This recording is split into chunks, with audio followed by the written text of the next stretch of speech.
आणि मुलीचं शरीर बनलं. आणि मुलाचं शरीर बनत असताना एक सवाय नावाचं रंगसूत्र एकत्रित आलं आणि मुलाचं शरीर बनलं. म्हणजे हो, पुरुषाचं शरीर वेगळं आहे गर्भातच आणि स्त्रीचं शरीर वेगळं आहे.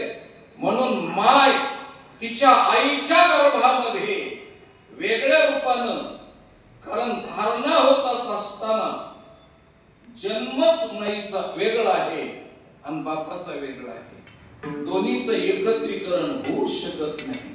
आणि तुकाराम महाराजानं आगळीकतेनं सांगितलं की तुम्ही संत माय आणि बाप कृपा.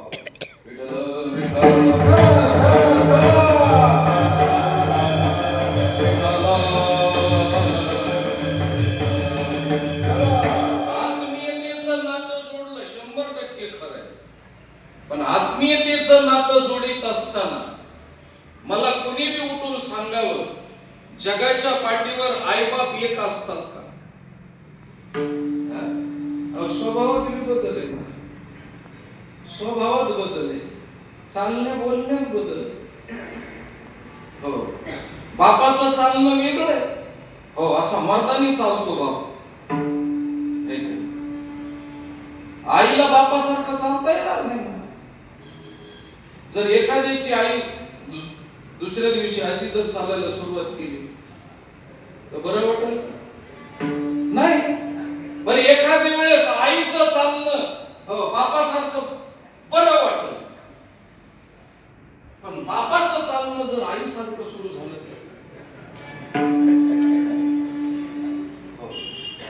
तर बापाने जर असं करून चालायला सुरुवात केली, सगळ्या गावात बिना स्वतःच्या भाकरी खाऊन वाट्यावर चर्चा होईल. हो, एकमेकाला फोन करून बोलून घेते लोक. आपल्या गावात घटना घडली आणि सगळ्या युट्यूबला, फेसबुकला, व्हॉट्सअपला बातम्याच होते नसू. बापाचं चालणं वेगळं, मुळामध्ये चालणं वेगळं. हो, मग दोघांनी एकत्रित कसे होतील? तुकोबा राहिला तर एकत्रित सांगायचे. मी एक गोष्ट सांगतो, तुकोबा राय कधी खोटं बोलणार नाही, हे बी सत्य. जाता जाता सांगू का, संत कधी खोटं बोलत नसतात. एखाद्या वेळेस महाराज खोटं बोलते आणि महाराजांनी खोटं बोलावं, कारण त्याचा बिचाऱ्याचा जन्मसिद्ध हक्क आहे खोटं बोलण्याचा. खोटं बोलू शकतो महाराज, खोटं बोलू शकतो, पण संत नाही. संत कधी खोटं बोलणारच नाही. मग संत खोटं तर बोलत नाही आणि खऱ्यावरती तो उतरत नाही. कसं आहे? आता याच्यातही पुन्हा तुम्हाला बारकावं सांगतो, संताच्या जवळ खोटं तर नाहीच महाराज, पण खरं सांगू का तुम्हाला, संताच्या जवळ खरं पण नाही, खोट्याच्या सापेक्ष खरं पण नाही. तुम्ही म्हणताल महाराज तुम्ही येताना येरवड्याहून आले, बहुतेक तुम्ही गोळी घेतली नसावी. विठ्ठल विठ्ठल करा, गोळी घेऊन या. मी अजून पुन्हा बोलतो, फक्त जरा बोलल्याच्या नंतर मला ठोकण्याची घाई करू नका. काय घाई करायची नाही महाराज. मी सांगतो, संत कधी धर्मानं वागलेच नाही. जरा आगाऊ बोलू नये बरं का, थोडा दम का.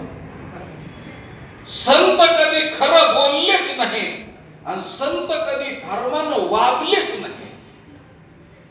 तुम्ही म्हणाल मग अधर्मानं वागले का?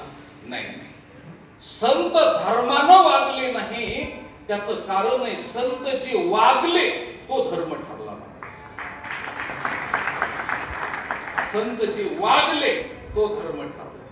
म्हणून मी एक गोष्ट सांगतो, संताला धर्माचा आश्रय घेण्याची गरज नाही, धर्म संताच्या आश्रयाला येतो आणि तो धर्म मान्य करतो.